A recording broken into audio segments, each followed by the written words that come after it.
Welcome to another episode of Evoke Cast. I am your host for today, Maya Seckinger. I'm a coach with Evoke Endurance, and we are talking about sort of female-specific topics for this month's Coach's Corner, and I'm joined by my two female coworkers, Kylee Toth and Nikki LaRochelle. And we may be small in numbers because there's only 3 female coaches at Evoke, but we're very mighty, and we're super excited to be talking with you guys today. A disclaimer before we get into it, we are not doctors, we are coaches, we are athletes, we are women. These questions go into some pretty, I would say, advanced science and maybe even more medical directed questions. And we're going to do our best to answer them with our own research and experience. But first and foremost, if you feel like we're saying something wrong, we might be talk to your doctor, talk to your own specialists, and hopefully we can just start a discussion and shed some light on these topics because there's not a lot of research out there for some of them. And hopefully you learn something. I know I'm excited to learn from these very smart women I'm with today. Welcome. Thanks, Maya. Thanks, Maya. We're happy to be here. It's awesome. All right, I'll dive right in. The first question, which I think is a good one to start with, is how does birth control impact athletic performance? Any thoughts? Well, go go ahead.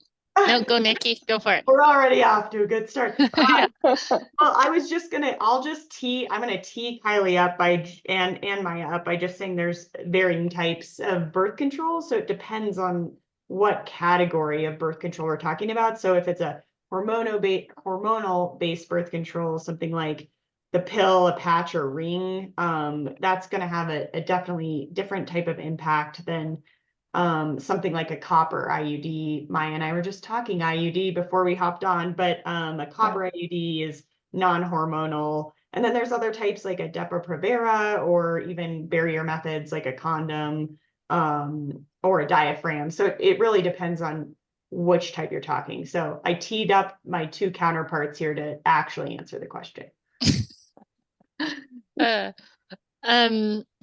I think first of all that there is various conflicting research and anecdotal discussions on if birth control does impact athletic performance to begin with. So there are some studies that would suggest that birth control, meaning like a low dose progesterone or like the pill, does decrease your VO2 max. If you Google that, or we can include it in the show notes, there's a few studies that have been done on that. However, there are other studies that would contradict that. So I don't think you can conclusively say if you take the pill, your VO2 will be decreased. One pro of taking the pill, some athletes have found, is a lot of athletes find they perform less optimally during when they have PMS. So like late luteal phase of your cycle, that's, 3 to 5 days before you start bleeding. A pill can manipulate your cycle so that you don't have that when you're trying to perform at your A race. So that would be a pro of it. So I think it's not the best answer for that type of birth control. A lot of it will have to be based on your own feelings on it. IUDs, a lot of women are on hormonal or copper, as Nikki was saying. Downside of copper sometimes is athletes or women will find they bleed a lot with the copper IUD. Some people find the heavier bleeding unfavorable for obvious reasons. And that's, again, personal preference. With the hormonal IUD, a lot of women actually lose their period altogether. So it keeps your hormone profile quite even. So you don't go through the normal steps of your menstruation cycle. And some women find a con for that is you can't really track your cycle. So some people like knowing when they're going to have their period because they can account for the feelings they're feeling. If you are on a hormonal IUD and you can't track any of that, it can be a little bit confusing for you. So that could be a con as an athlete. So I'm just giving some information about the effects of birth control, various types, on perhaps your performance. And I can say a little more after, but Maya, you want to add something? Well, I think you've covered a lot of it, but it really comes down to person. I truly believe each body is different. What you need is different. A lot of people use hormonal IUDs, especially to regulate PMS symptoms and other things. So I think that can be super helpful. I was on hormonal birth control all through my athletic career. I think you could find many female athletes who swear by it and many who don't. I think a lot of women with PCOS and endometriosis benefit from low dose hormones like Nexplanon or the hormonal IUD. So I do think that's something to think about. I wish we had a better answer. Even in our research, there's a lot of things that are like, well, there hasn't been much conclusive research to really tell us one way or another. So hopefully that's a little bit helpful. Moving into our second question, and this is perfect for Kylee and Nikki because I haven't experienced this yet because I do not have children. But the question is, training when your young baby still wakes you up a lot at night. What do you do? How do you manage training with lack of sleep? I think it's really the question. Why don't you go for that, Nikki, to Oh, start? Your kids are younger. It's more fresh in your mind. yeah. So I think there's two approaches to this if you had to delineate into camps, which would be you can take the approach of self-care and knowing you're in a really compromised position postpartum, right? You're already exhausted, your body's, I mean, more or less fairly compromised from a birth process, or even if you had to have a C-section. There's just so many considerations that go into play, like with every single one of these questions. But I think for me, when I have two kiddos, and it was always a question of evaluating my readiness for training, which before preceded that question was, what are my goals right now? Like, am I just trying to get back to it? Admittedly, I really wanted to jump back into racing because I think, frankly, a need to sort of prove myself, which in retrospect, I'm not super thrilled I made that decision or had that objective, but that was my reality. So I was fairly determined to get up and get out and train. But some mornings it just didn't happen. Other mornings I try to summon my inner David Goggins, which was like, just get your ass out of bed and go train. And I don't know, it's hard to say. I want to be careful here because you just have to be so tender with yourself postpartum. Your hormones are out of whack. There's so much going on. There's so much of a tendency towards postpartum depression, any iterations of feeling bluesy. There's just like, it's this perfect storm where many things can go wrong. Also, you have this like little tiny baby or small child who's unpredictable. You cannot generally maintain a firm and predictable schedule. So it's really, really, really, really hard. And I would say try your best, but like be open to pivoting, changing the plan, and probably holding goals and objectives pretty loosely so you don't feel disappointed. And know that it'll get easier. It'll inevitably, from the point of getting that baby out of your body, it will only trend easier over the course of time. What do you think, Kylee? Yeah, I agree with you, Nikki, now that my boys are actually 11 and 13. I can't even believe it, but it does get easier as they get bigger and more fun too. Looking back, I had my kids in my 20s, and I think for me, I had to weigh the mental health benefit of a nap versus training. And at that time, I got energy from having a break, going outside. So I did train quite hard, even on not a lot of sleep. But that was personal preference because it made me feel more like myself. As Nikki said, perhaps in hindsight, I was dealing with a little postpartum or something, or a little bit of an identity crisis of some regard, as you do when you have a child. Many women, it's a lot of emotions and feelings. So I think, yeah, just really looking inwardly and asking yourself what you need and trying to be honest with that.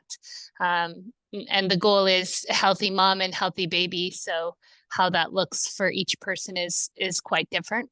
So I guess we just shared from our own experience, but that's all we got on this one. Yes. I think that's Yeah. important. Mm-hmm. No, great advice, you guys. Okay, this question I'm actually excited to talk about.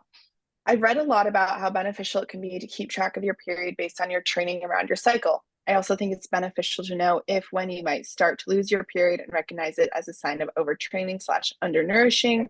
However, I have an IUD and I don't get my period at all. I don't really know how to keep track of my natural cycle because I don't have a period.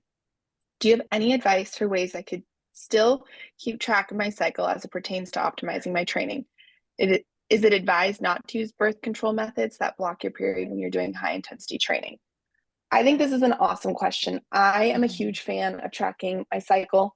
I was on birth control, hormonal birth control from age 16 to 24, where I pretty much lost my period as well. And I was doing a lot of super hard training during that time span. Now that I am not on hormonal birth control, it's been almost 2 years. I still am figuring out my cycle.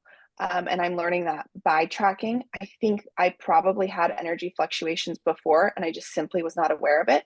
I know even for women who are menopausal or postmenopause, still have a tiny bit of fluctuation in their hormonal cycle.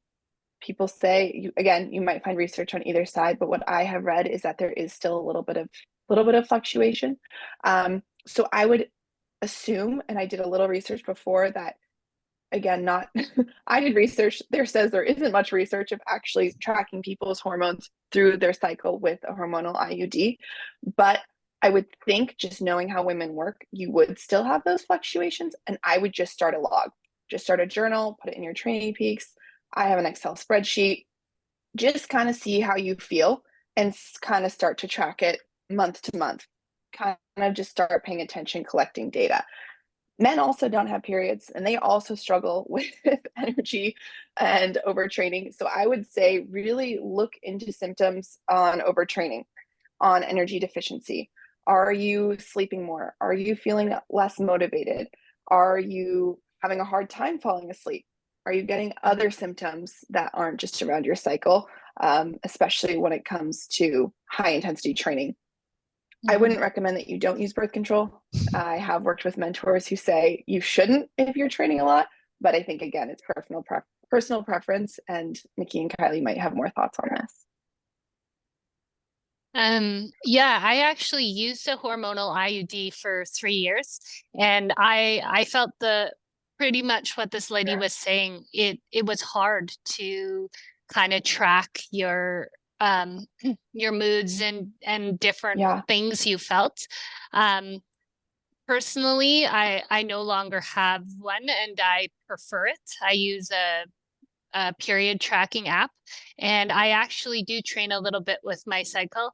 After the luteal phase, so when you start bleeding and into the next phase, follicular, sorry, thanks. I've said to my coach, I feel like Superwoman, so I can handle a lot more volume during that time.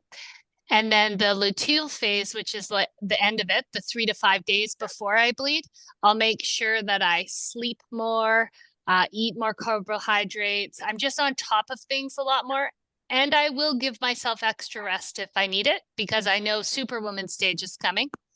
So personal preference for me, I like being able to point to how I'm feeling and say, this is why, because I'm following my cycle. But as you said, Maya, I think taking birth control is important. And if an IUD is the form that you like, then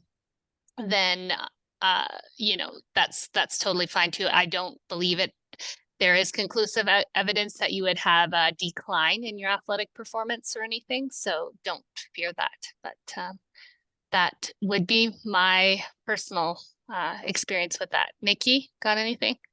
I think you guys covered that one. Awesome. Yeah. Okay. Start tracking. That was our conclusion. See how you Yeah, feel. period tracking apps are awesome. I It's use huge. Fitter, FITR. Okay. What do you use, Maya? I use an Excel spreadsheet. Okay, an Excel I'm old school. A Google Look at Sheet. you. I That's know good. Apple has one too. I just like it because I can make a lot of notes. I'm really in a deep dive in my hormones right now, so I'm tracking a ton of things along with my cycle, Yeah. supplements and intake of caffeine and alcohol and a lot of other things, energy. So it's more just I'm geeking out over here. No, I My I cycle. admittedly just started tracking for the first time probably 18 months ago, and I can't believe I never did before. I'm 40 years old. Yeah, I have learned so much about being a woman and have so much more grace for myself now that I understand what's happening more. same. Yeah, Oh, same. it's Yeah, completely. yeah. It's really Hmm. cool. Yeah, it is. It's cool. Okay. We'll move on to the next question. Number 4. I hear the terms R.E.D.s thrown around at my daughter's climbing program. What is that? I can start if we want. R.E.D.s simply is relevant energy deficiency. That's what it stands for. It's a little bit different than what we would call overtraining in my brain. Other people might think differently, but pretty much it's a syndrome condition. If it's left untreated, it can really hurt your reproductive health, your bone health, immunity, metabolism, cardiovascular health, and physiological health.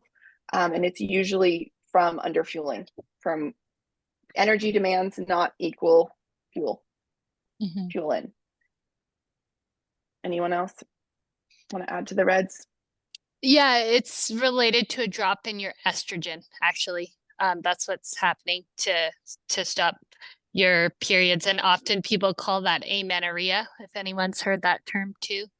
Um, it's often correlated with bulimia or anorexia as well. It can be. And it is It can very happen common. to men too. It's Yeah. not just for women. Estrogen drops in both, just to I want to clarify. It's Yeah. important that it happens to both genders and to any age as well. Yeah. And it's actually way more common in athletics than I think we give it play to be honest. I think I've known in my athletic career and I've experienced myself when I was 16, I would have fallen into this. When I was 16, they called this the female athlete triad. Did you ever hear that? No, I definitely probably was in that category as well, around 16, 17. Yeah. So I completely lost my menstruation for well over a year. And it isn't in some times is glamorized. I've heard this from some people. It's like, oh, you're training hard enough. It's actually really unhealthy. Like Maya said, loss in bone density, future repercussions for reproductive health, all these things. And I'm happy that your climbing club is talking about it, and that's important. Nikki, any experience in your life with R.E.D.s or comments on it? I think it's becoming more on the radar of the athletic community, which is great. And I do think well, it doesn't surprise me coming from climbing. I think climbing is one of the most difficult sports as it relates to eating disorders. I mean, just that direct correlation between weight and power is so pronounced in climbing. But second, maybe only second to climbing is cross-country skiing, where Maya made her career. And I'm curious, Maya, I'd love you to share just a minute. Well, you too, Kylie, with speed skating, I'm sure it's really ubiquitous, as we're saying, but I know with cross-country skiing, do you have any reflections on that, Maya, from when you were in high tide racing? Yeah, I mean, unfortunately, as Kylie was saying, it's so common. I think it was more common for people, for women especially, but I saw it on the male side as well, for them to have some sort of disordered eating. I don't even know if I'll call everyone having an eating disorder. But disordered eating, I think, was super common. I myself struggled with it at times, especially when I went into college. I saw it really extremely. I'd kind of come out of it a little bit, luckily. So I kind of had I was able to step back and be like, no, like, don't make fun of me for eating a cookie or pizza. Like, I need to fuel my body. Um, I think really the saddest part is it can be glamorized and people will see results because they'll be lighter or faster for a year or two. But the lifelong impact is so severe, which you don't know when you're a teenager. And maybe you saw this in speed skating too, Kylee. Like, you're really damaging yourself long term. But when you're 17, you don't really care. You just want to win. So I think it's something to really pay attention to. And it doesn't necessarily have to be like, oh, my kid's anorexic or my kid's bulimic. Like, it can be more subtle than that, and look for those signs. As a parent, that's what I would recommend. Yeah. Even though I'm not a parent, but as a coach, that's what I'd recommend. For sure. Like, I'd say my R.E.D.s wasn't associated with extreme disordered eating. It was actually more associated with an excessive training load. Like when I was from the age of 13 to 14, I was training 6 days a week, sometimes twice a day. And so unless you have really astute parents who are fueling you right, that's a lot of load on a kid. So I think you're right, Maya. It doesn't have to be like a clear, this person's anorexic, but I'd say things to look out for if you're a parent is a really A-type personality, often perfectionists, like people who want to be perfect, who want to win. They're often like good students and all of these other things as well. Great qualities, but a good, usually quite driven, and it can go this direction. Another early warning sign would be deciding out of the blue, your kid is, I'm not going to eat the color red food, or I'm not eating gluten, or I'm not eating fruit. Kind of strange eating patterns are often just like, what's going on there? So I think looking for those two things, and hopefully a lot of girls with more awareness will suffer less from this, and boys. And it's important if you do experience R.E.D.s, to go see a sports medicine professional to help you address it, I think. Yeah, or primary care. Go see somebody. Go see a professional. All right. How many hours of nightly sleep should a 40 to 45-year-old female endurance athlete get? That's very specific. As much as you need. I'm gonna You're not that old, Maya. How old are you, Maya? I'm 26. Right. Maya's a zygote. She's a little baby. She is a baby. But anyway, she needs sleep though too. Everybody does. I need lots of sleep. I need like 8 to 10 hours. So I don't know if that increases as you get older or decreases. I've heard both. I don't know, Nikki, you tackled this one first. I think it's as with every single question we will answer, it is highly contingent on the person. And I admittedly don't know a lot about sleep other than I trust my body to know. I mean, I've heard there's benefits of waking up at the same time, going to sleep at the same time. So I really try to stick to that as a method, even over the weekend. And I think that works quite well. And I think it gives me the feedback I need to know if I'm feeling rested enough. But then, we're talking about periods and menstrual cycles, which create a lot of sort of deviation in the way we feel over the course of a month. So I think, and then that's highly contingent on how susceptible we are to feeling those symptoms and feeling those, just the cascade of what happens during our period. And so again, I would just echo, I think you go with how you feel and read a little bit and just make sure it's probably opting on the side of a little more is good if you can do it. But that's assuming you can, and a lot of people don't have that luxury, unfortunately, but it's hard depending on their life circumstance. Yeah, I think that sleep is one of the places that you get the most recovery as an athlete. So like professional athletes, if all you had to do was train and you were paid to do that, probably sleep as much as they can, like, 10 to 12 hours sometimes if they're in a heavy endurance load. So I think, yeah, like Nikki was saying, the more you can realistically get in your life, probably the better, because you get good recovery. While you're sleeping, your body repairs itself. So as an athlete, not getting enough sleep will really inhibit your recovery. So just keeping that in mind. Absolutely. Yeah. Okay, we have a fueling question. Can you overdo carb consumption? Is too much a thing in endurance training? Oh, I love that. Nikki, what do you think? Oh, I just want to share a very short story about overdoing Please do. carbohydrate. Uh-oh. I was doing my first half marathon and I didn't know anything about anything that I was doing. And I read you're supposed to carb load, which I think was more emphasized like 15 years ago as a strategy. So I ate a bunch of gnocchi, which is like, if people aren't familiar, it's like very dense potato pasta. I just really, really overdid it.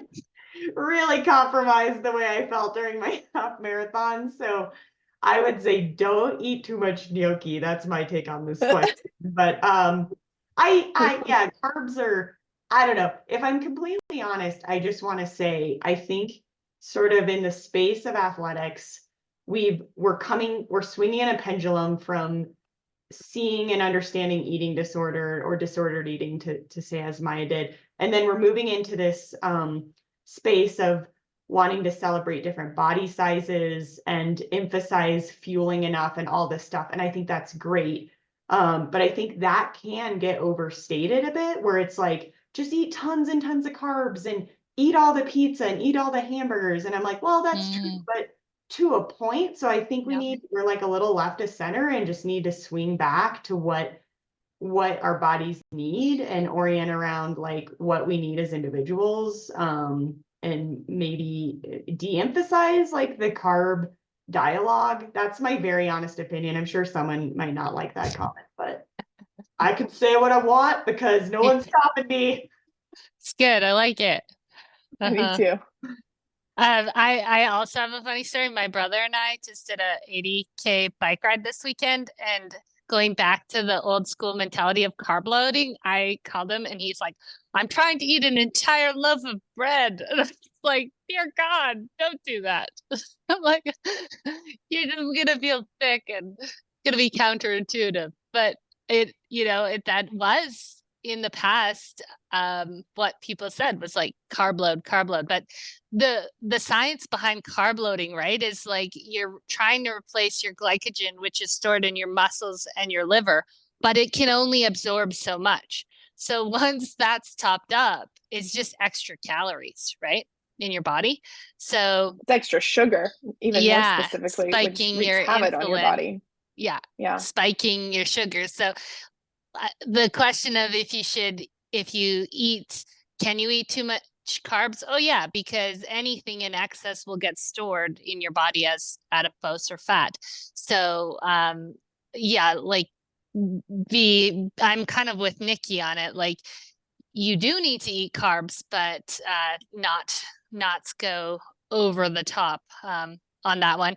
And then in the context of a race or an event, like where you're moving and people are saying you should have 60 to 90 grams of carbs per hour, you also have to train that. If you're trying to run your first ultra and it's going to take you 13 hours and you're like, more carbs is better, and you go for 90 to 100 grams of carbs an hour, you're probably going to start vomiting, like partway through. I'm almost certain. Or pooping your pants. Yeah. Equally as gross. Because your body isn't trained to absorb it. And so I think if you want to ingest a lot of carbs, you need to train your body to do that. And there is a point where it's too much. And I will say that 60 to 90 grams, like for myself, I'm more on the 60 side. I'm 130 pounds and 5'6". My brother, who's 200 pounds and 6'1", is more on the 80 to 90 grams. He's just a bigger human. He has higher energy demands. So I think using logic is really important on this one too. And don't eat an entire loaf of bread or case of gnocchi. Just eat a well-balanced meal. Be healthy. Have complex carbs if you're, Sweet potatoes are awesome. Yeah. Okay, since we're on our fueling topic, do you feel differently with your cycle? I find I crave way more food the week my cycle starts. I'll take a stab at this. Yes, I do.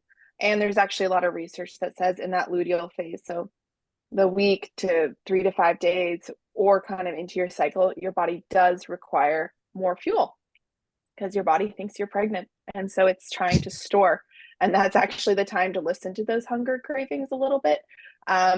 You don't want to listen to all of them all the time. You're more insulin sensitive. So your blood sugar will actually spike more, which will then create even more cravings. So that's a good time to be eating more, but also being aware of eating, I would say, an even more well balanced meal.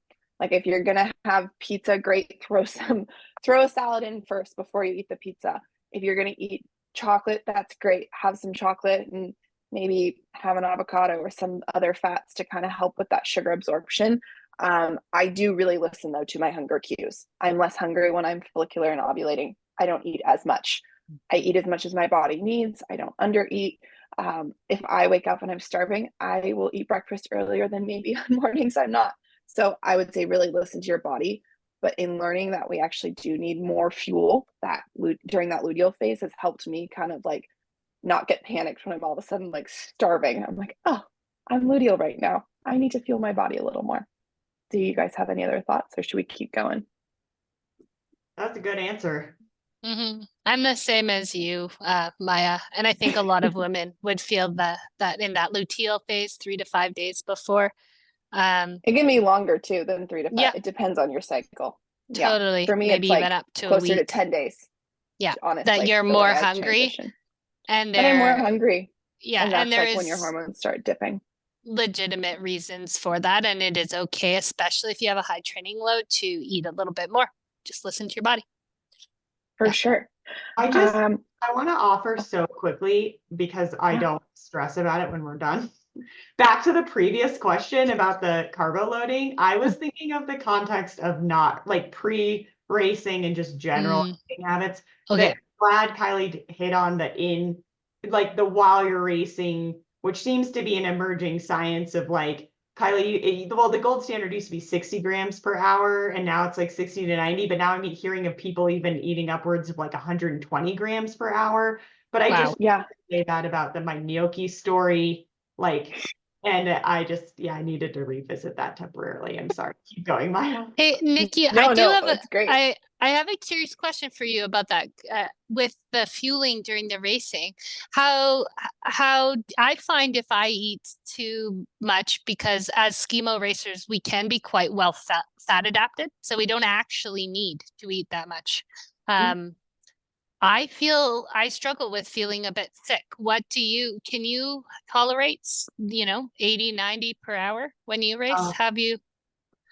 I've had such mixed results. Like I did a 50-mile race a few summers ago where I ate only real food. Like I brought pizza and like sandwiches, and that did great, which is good. shocking. And then recently I did a race where I used like I'm forgetting the precision and Morton, which should in theory probably be more tolerable. And I just had like such bad luck with my gut. So I cannot find, for me personally, I have not found a good protocol, but I probably don't race frequently enough to dial it in anymore. But have you had luck, or it sounds like you've kind of hit that threshold where it's borderline nausea producing? Yeah, I do a lot of my training without fueling like that. So then when I try to race fueled like that, it's challenging. So like you, kind of trying to experiment with what works, because the science behind, especially if you're zone 3 effort, like cusping to more towards your anaerobic threshold more, of ingesting carbs makes so much sense. Like you're torching up sugar or glucose or glycogen, and if you put more in, you're going to have more energy. Like it just makes sense. So I'm really trying, but it personally it is challenging. So that's all I have to say on that one. Agreed. And I think the one other thing that doesn't get said enough is people say train like you race. Well, a lot of these gels and fueling sources are so expensive, Yeah. and it's really just not feasible for so many people to be spending, this amount of money just to train and mimic their race strategy. Because I just want to say that for those who find it to be troublesome, I am with you. So I think Yeah. No, I think that's huge. The If affordability of it. I have a lot of athletes who just use candy as the mimic to just try totally, to teach their bodies how to I process it going hard. I use candy and I bake. So I use baking, and I use Country Time lemonade with salt a lot. If I'm yeah, honest, super cheap sugar and it's sodium. So like, yeah, read labels and find cheaper alternatives sometimes. mhm. That would Love be those my, suggestions. I yeah. love that. hmm Great fueling advice. Okay, since we're sort of on the intensity fueling, I'm going to skip to this question. 3 to 4 days before my period, I feel like I can't train with intensity. What do you do? That goes back to that luteal phase we were just talking about. I think that's again super normal with a lot of my athletes who track their cycle. We usually try to take that recovery week right around that time. And I personally do that as well. That's kind of how I train with my cycle. Um, like Kylee said, she starts feeling like Superwoman or Wonder Woman right when she kind of, I think if I understand correctly, sort of like menstruation into follicular. So Yep. I kind of feel for some women like day 1 and 2 are terrible for their periods. If I can kind of time that training with the recovery week so that they're luteal, they're resting day 1 and 2, they may be resting, and then day 3 of their menstruation, they start training again. That's worked really well. Again, every human is different, but if you're feeling really bad in that time, just kind of perfect. Our cycle can match really well with the training cycle. So that's what I personally do as a coach and athlete. Yeah. That's Any great, other Maya. thoughts? Yeah, Yeah. I would say I've experienced now, because I do race, looking ahead at the calendar and having an, oh shit, I have to race 3 to 4 days before my period starts. And I'm always like, bummer, Yeah. but now that I know that, like, I can preemptively know that's going to happen and do things to mitigate PMS symptoms. So, sleep, diet, and a lot of it's mental too. Like, I don't know if you guys can relate, but I feel down. I do. I kind of feel less Yeah. motivated. I kind of feel sad. So doing a lot of mental health things and reminding myself that I'm normal and human and this is part of my cycle. I'm not actually depressed. I will feel good in 2 days. Like, Yeah. just So real. really rationalizing it helps me. So if you end up having a major competition fall, then first of all, don't panic. And second of all, make a plan. That's what I would do. Yeah.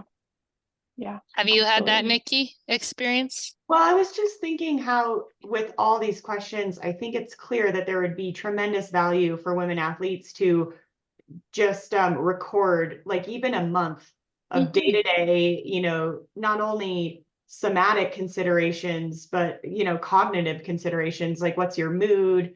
How's your anxiety level? Are you bluesy? Are you feeling energized? As well as physical symptoms. And then from there, like, compare these two. There's so many diagrams online breaking down a menstrual cycle. So take that data, that anecdotal experience, and compare it and just see how it works, and then, or see how it aligns. And then maybe from there you can kind of glean and predict how you might feel and think moving forward. I think there's like just so much value in that personal experience.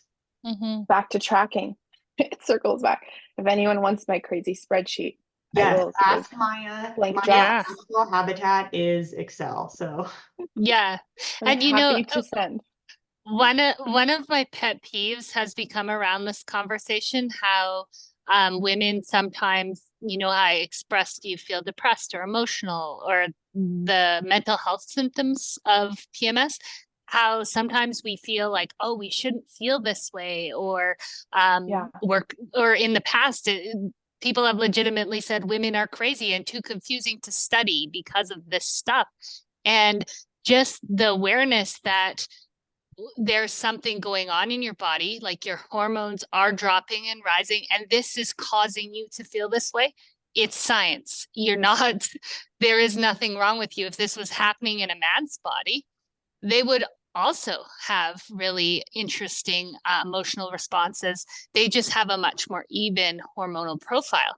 So I think um, changing the dialogue around it as it's a natural process, medical, that's going on in our bodies, for me is something I hope happens in the future, because I never want to absolutely. hear a young girl think they're crazy or medically depressed or whatever. You will feel better. Yeah. It's normal. It's okay. You know? No, Mhm. it's such a good point, Kylie. Yeah. We need to change it. I think that's why these podcasts are important, because even though we're Yeah. not doctors, we are just talking about the normalcy, the Hmm. reality of what our bodies Yeah. do. Um, okay, moving into some more training specific questions. This one's about biking. This is specifically to Kylie. Hey, Kylie, have you ever noticed your confidence on riding your mountain bike changes with your cycle? And I would also add, like, can you talk about even just how you build confidence riding on a mountain bike? Because I personally find it kind of intimidating. I think a lot of humans, not just women, do as well. I would love to hear what you've been doing now that you're a pro mountain bike racer. Wouldn't say I'm a pro bike racer, and I will say I will answer this, and then I'm going to lob it to Nikki because she also bikes, so I want to hear her impressions on this. Yes. So first question was related to the cycle. Wow, we love talking about the period on this conversation, but it's good. Yes, you know what? I do feel braver at different times in my cycle. And again, going back to what's actually happening in your body, at different times in your cycle, your testosterone is higher. So, testosterone as a hormone, there's no coincidence that often men are associated with being braver. Um, it's and so for me, after when I start bleeding and shortly after, sometimes I feel more confident and brave. And when I'm PMS, I feel in general less go-getter. Yeah, like more like I want to care for myself and take care of myself. Again, related to the hormones going on in your body at those times. Um, in terms of building your confidence with mountain biking, um, I think practice, I mean, that's an easy thing to say, but also progressing appropriately. So starting on an easy trail, working your way up, working your way up. But I think the one thing I see in women so much compared to men is I see women who have the skills and they just don't take the step to try. I had a girlfriend the other day say she wanted to ski a certain ski line, and she's like, she mentioned our friend who's male and said, oh, but I'm not as skilled as he is. And she went on and on. And finally I just said, just stop. I was like, you are every bit as skilled as he is. Stop self-deprecating and just go try it. So I think once you've developed the skill base, a lot of women just need to hear, go send it, frankly. So once you have practiced and built up some confidence and you actually have the skills, then you need to take a deep breath and throw yourself in. That would be my advice. But I like it. yeah. Nikki, Nikki? what's your pro bike advice? Also not a pro Yeah. at You biking guys or are both biking pro, of in any. my opinion. No, I think well, I think it's fair to say mountain biking is a terrifying sport because often the consequences can be quite severe. And it's one of the only sports where when you're moving more slowly, there's actually just as much potential risk to get injured. Like when you're learning how to ski, moving slower generally results in less potential risk, where biking, it's not that way. Like you can take really terrible falls by going too slowly, and they can carry just as much significance or repercussions as a fast moving fall. So, I mean, maybe not quite as much, but it's negligible, I'd say. So I think fear is warranted in this sport. I would say for me, what has helped the most is taking clinics. And I begrudgingly have taken clinics. Like I'm always sort of dragging my feet and not looking forward to it. But when I get there, you realize there's so much technique involved, and that technique can render just a much safer experience for riders, especially techniques like cornering or just learning how to navigate more technical terrain. And it's a lot of it is very learnable, especially if you're very new, like just some basic body position considerations. You know, that might not be intuitive and generally isn't intuitive to people who haven't been riding bikes for a long time. So I would say go take a clinic. There's tons of clinics. There's women specific clinics. I actually just took one and I was with a bunch of 60-year-old men. I found that to be quite enjoyable. They were great. So yeah, there's a lot to be gained from just education. I like that. I would never think to do that. I feel like I need to take a bike clinic. All right, here's another one for both of you. Nikki, we're going to start with you. How do you balance having big sports goals and the demands of a career and family? Good. That's a great question. Wow. I think balancing it again depends on what, you know, which person we're talking about, how much they have on their plate. Sometimes I've noticed people can potentially get a little ambitious with what their goals are, and then they're always feeling like they're scrambling to achieve the goal. So perhaps we need to it's just prudent to take time and energy to think about what your goal is and if your goal is feasible for your life circumstance. That is probably the most important step, I'd say. And maybe opt on the side of like undershooting that, so you're not feeling that stress. If you know, if you have kids and they get sick, or if your work demands are quite high and you don't get in the training that you anticipated being able to do. So that would be my advice. Just be reasonable with your goals. And then I think listen to David Goggins again. Man, that guy, he will get you out the door. Like you listen to some David Goggins and you will get up at 4 a.m. the next morning. So I'm not sure what you guys think about David, but I'm a big fan, even though I know he's a little rough around the edges sometimes. But oh yeah, I like David Goggins. He definitely has his place for sure. Yeah, I've read both his Kylee? books. Full disclosure. Yeah, Oh, nice. stay on that. Yeah, I agree with you, Nikki. The only thing I would add is so you say this person asked they have sport goals, career, family. I think it's really important to, you know, really reflect and think about what your values are and then make choices accordingly. So if you do have a big sports goal or a sport goal in general, how important is that to you and why? You know, because the reality is certain things will take away from other things. You can't do everything really well. And so, yeah, just making choices to prioritize what truly is meaningful to you and for those reasons. And that's a very personal journey for everybody. And but that would be kind of my take on it. And for a lot of people, I agree with Nikki, especially when you have little kids. Make it achievable, you know, or realistic is the word. Yeah. Great advice. Okay, we have a few more. If we need to go too, I know we're over an hour. I'm okay. Okay. All right. Just want to make sure we're not like running into other people's meetings. All right. My partner is very active and I've tried to maintain the same value as him, but I'm struggling. Can men and women maintain a similar or same training volume? We had a great discussion about this. We had a great discussion about this before we started recording because we all were, you know, kind of talking through this question. Again, as we keep saying, I do think it depends on the athlete, both the male and the female. I know that there are men I could train more than, and I know that there are men that I definitely could not keep up with. I do also believe it depends on what type of training you're doing. Is this like strictly all aerobic big endurance things? Is this in the gym? Is this just day to day, going out for a run together? Maybe his pace is faster.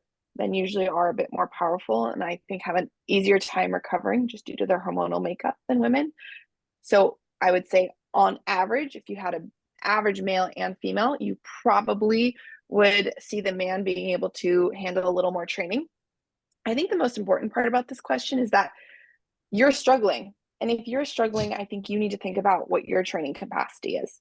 And it might be less. I know I need more sleep than my partner, and he trains more than me. It doesn't mean that I'm not fit and I can't keep up on actually really long, big days. I'm usually stronger in the end. Nice. And I think Nikki will talk about that too, and why that can happen. So I think you just got to maybe focus a little bit more inward on what's good for you and your body, because all three of us will have examples of out training men, but also probably men out training us. Nikki, Kylee, Nikki, do you want to talk about why women actually might be better at those long endurance days? Because you were talking about it earlier. Yeah, we were talking about it earlier, and we were talking about how with this question in particular, you would to answer it more accurately, you would need to understand what the actual training looked like. As far as aerobic training, from what I understand, women are actually have a tendency or a possibility to be better, and that's I think in large part because they have a higher proportion of slow twitch fibers, so they can sustain aerobic activity for longer periods of time, and also the hormonal differences, namely estrogen, which has like a protective effect on muscle tissue, so that reduces muscle damage, and then also results in less inflammation and probably more expedited recovery. So there's like different ways to think about this, but that was my sense on the aerobic piece. Yeah. Oh, and women metabolize fat more effectively, so that probably helps as well. Definitely. Yeah. And I think I mentioned in our earlier discussion that outside of this, that like the more endurance oriented a sport is, the closer we often see women to men, like Courtney Dauwalter, for example, in ultra running, is nearly making male podiums. But the shorter duration events and the more power and strength oriented sporting events, men have an advantage because they have higher VO2 maxes, bigger hearts, bigger lungs, larger muscles. So just in general, so that is an advantage to them. Going specifically to this question, this lady is trying to maintain the same volume as her husband.